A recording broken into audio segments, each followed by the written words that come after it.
Welcome to Sinful's Horror Stories.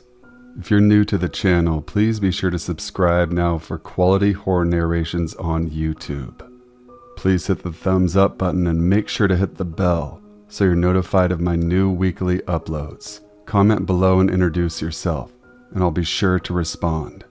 If you want to be featured on an upcoming video, email me at my email in the description box below. And please be sure to leave a like on this video, as it will recommend it to so many more people and greatly help my channel. Sit back, relax, enjoy, and stay sinful.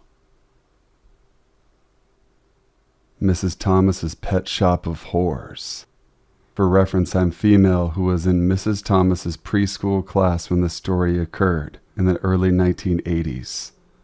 The school was in a church just outside of the Pittsburgh area. We had a gerbil in the class as a pet and mascot named Herbie. Our duties as a class were to watch, care for it, and learn more about rodents. One day during a class break, I went to check in on Herbie and noticed that his little neck was outstretched and hind legs were shuffling in the cedar chips because he was having difficulty reaching his water basin. You know, the clear cylinder filled with water. They could just suck the water out of the silver straw attached. He was clearly trying to reach his water source. I simply then did what I still would do now, gently squeeze on the water basin until I see little water droplets coming out. To my relief, Herbie was lapping up the water at his own pace. The next thing I know, Mrs. Thomas yanks me out of the classroom by my arm, takes me to the sink where we washed our hands and cleaned our paintbrushes. This was in the hallway directly across from the classroom, slightly to the right, and she literally places the stepping stool up to the sink. Again, I was only 4, and so small that I couldn't even reach the sink on my own. She proceeds to turn on the water, plug it up, and fill the sink while demanding I step up to it. This sick child abuser was making her own spectacle out of this. She then pushes me slightly forward by the nape of my neck, over a sink that is 3/4 full, accusing me of trying to drown the gerbil and yelling at me, "How would you feel if you were drowning?" I was so terrified I couldn't make a sound. Tears were streaming down my face. I will never forget turning my head to the left and seeing 3 of my classmates, 2 boys and a girl. They were peeking their heads out of the doorway, watching an absolute horror. I was never submersed in the water, but the mental damage was done. Once she finally released me, I was pulled aside into the bathroom and was then threatened that if I told my parents or anyone about this, I would be in a lot of trouble and would never see my friends at school again. The 3 students never asked me about it, and as far as I know, nothing was ever said. Fast forward to Christmas break in the 4th grade. We had since moved out of state and were at the airport flying back to Pennsylvania to visit for family Christmas. To this day, I truly will never know how or why the memory was triggered, but before we boarded that plane, I felt guilty about hiding the incident to my parents and broke down into tears. I told my mom and dad everything about that day.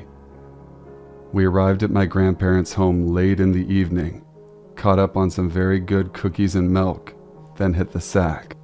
When I awoke the next morning, my aunts were already there to get me ready and to take me shopping at the coveted Monroe Mall. After a few moments upon waking up, I asked everyone where my mom and dad were. "Oh, they had to run a special errand today and will meet us for lunch at the mall." This is probably the part I should mention that my mom's side was definitely an old school Irish-Italian family. Looking back as a parent myself, it all makes sense. The role my parents had to play of calmness and comforting when I told them about the incident, yet the look in their eyes of absolute horror and rage towards this teacher. My mother volunteered in the classroom, knew and trusted this teacher. Some years later in my early teens, I asked my mom where they went that day. She claimed they went to school to ask about the teacher and report what I had told them. They were told that Mrs. Thomas passed away from cancer. That's all I remember, as my mother has passed some time ago, and my father is in his 80s, and I see no reason to remind him of this awful memory while living out his golden years. Things are very different 40-plus years later in schools with lawsuits. No more corporal disciplining and cameras now all over the classrooms and halls. Thankfully, I truly believe no teacher would ever get away with something like that now. I also believe it's truly a miracle how our brains can repress an incident so traumatic until we can actually process things and recall the details. What happened to me as a preschooler should happen to no child ever. Mrs. Thomas, I do hope you ask for forgiveness before your passing, and we're truly sorry for what you did.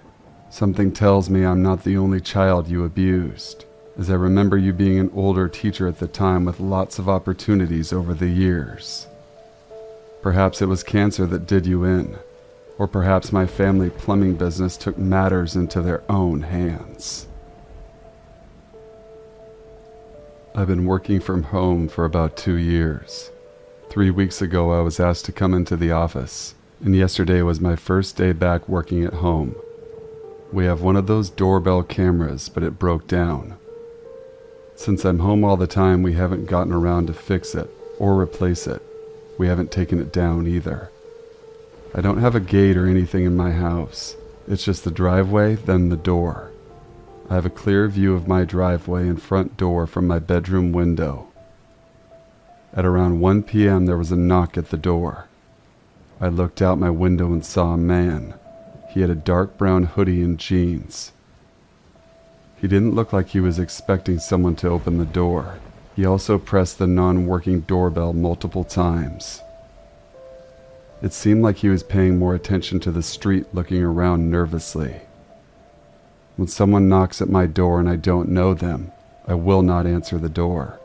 I just stay quiet until they leave. But this time I got a weird feeling, like I had a heavy rock in my stomach and alarms going off in my head. I yelled, "Coming!" He suddenly stood straight up and looked around some more, waited a few seconds and walked away in a hurry.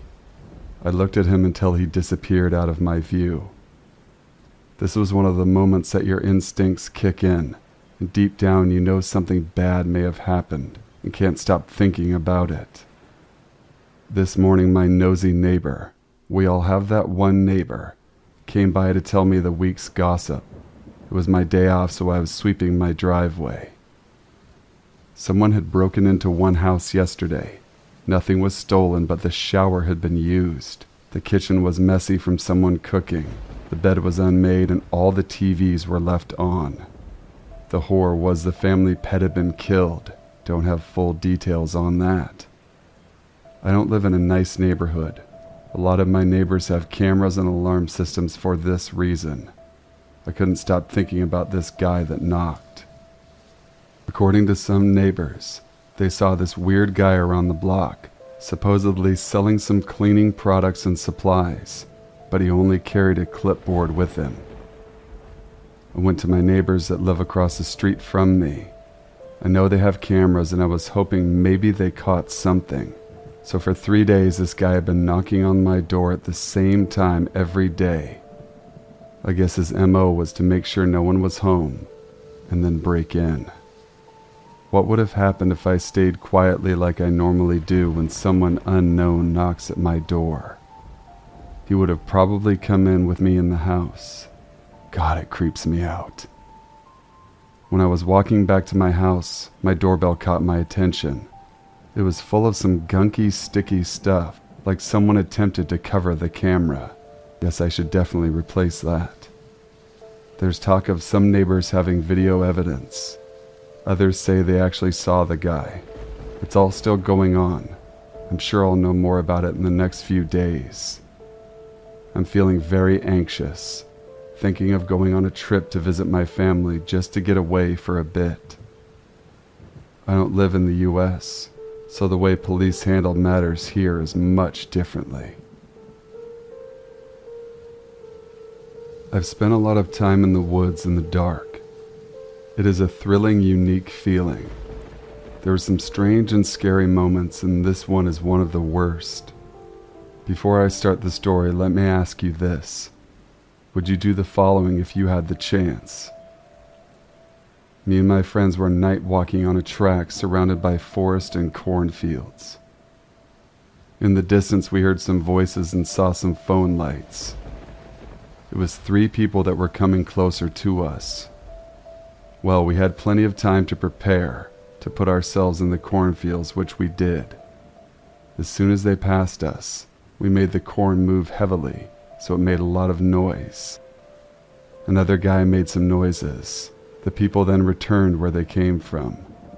Now for the real story. This time it was me and my best friend having a nightly adventure in another nature region. In the distance, we heard a group of people having a gathering. We couldn't see them as there was also a steep hill in between. Now we contemplated about doing the old scare thing, first some scouting of the area. We went up this steep hill, and on top of it. We still couldn't see the people in the distance, only hear them. There must have been 5 different voices speaking at the same time. Now to scout out other people, you need to be in complete darkness and silence, which we did.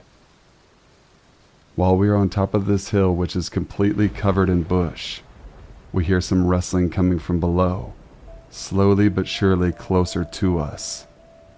The owner of the sounds tried his best to be sneaky and slow, but in complete silence you hear every detail.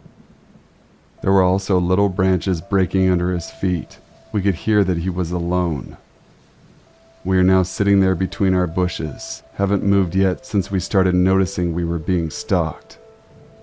Any second it would reach us now. We could really feel the presence. I made some hand gestures and we relocated as slow and as quiet as we could to the center of the hill. As we were progressing downwards, this thing or man still kept getting closer towards us. You know what? Fuck this. I now stood up and made myself bigger and ran fast to where the noise came from. I yelled to my buddy, "Find him!" For another 20 seconds we kick bushes and look around. Now we're not longer in hiding mode. We pause again to hear if we can find our opponent again, and we can't. After this we left the hill. We stay a bit further still in viewing distance of the hill. After several minutes, we heard and saw nothing. When I turned 14, I had a friend that was turning 13, and our parents surprised us by letting us get our ears pierced together. We had fun. We picked out an extra pair, and then we went to the food court. When we sat down, they went over the loudspeaker to say that the mall was closing in 5 minutes. We thought, okay, we just have to eat faster. Then 2 minutes later, a security guard told us that we should get going. We packed up and went towards the parking lot. My mom had left, so I was riding home with them. It turns out they had parked in the Macy's parking garage, and the Macy's locked their doors. There was another family there that was locked out as well. We both tried knocking on the door, but no one came. After 5 minutes, we decided to give up. Then this guy came up to us and said he knew a way to the parking garage. Both of our groups looked at each other and agreed to go together. He led us to this door around the corner, and we followed him down a long hallway. The hallway had white walls and wooden boards in random spots. It was kind of like an unfinished basement type aesthetic. Then before the turn, there was a doorway he decided to open, which led down to a stairwell. Someone from the other group held the door and we spread out down the stairs. I stayed a bit more towards the top because me being a true crime fan, I felt like something was off. It felt like a story in a podcast I had recently listened to. My friend's mom opened the door and there was just another hallway. We were officially freaked out when I noticed that the guy had ditched us. He literally disappeared. We sprinted up the stairs, and as we made it up the stairs, we could hear talking around the corner of the hallway, the corner we hadn't turned. The second we were out, we all walked towards a different exit together. We never saw the guy as we walked through the mall. It was almost like he had just disappeared into thin air. So learn from my experience. Never go down the back dark hallways. Who knows what would have happened? Would we have been lost in a maze? Was the guy planning something? Who were the other voices I heard? I'll never know. Thank you guys for watching and listening.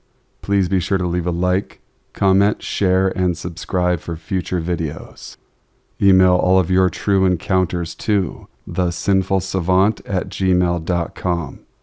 The link to my email will be in the description box below as well. Until we meet again, stay sinful.